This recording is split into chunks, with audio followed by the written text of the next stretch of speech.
এখানে কি নয়া কষাই থাকে? হ্যাঁ, কিন্তু আপনারা? আমি হলাম মিস্টার কেটু, পেশায় বৈজ্ঞানিক। আমাদের সাথে নয়া কষায় খুব জরুরি কাজ আছে। ঠিক আছে, আপনারা দাঁড়ান, ডেকে দিচ্ছি। শুনুন,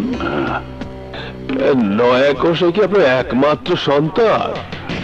না, ও আমার নিজের সন্তান না, তবে নিজের সন্তানের চেয়েও বেশি। বুঝতে পারলাম না। আজ থেকে 10 বছর আগে ও একদিন বিপদে পড়ে আমার এখানে আশ্রয় নিয়েছিল। কি বিপদ ছিল?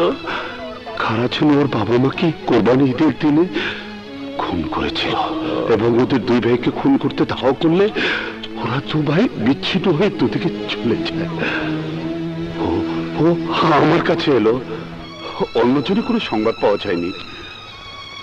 ভেরি স্যাড, খুবই দুঃখের বিষয়।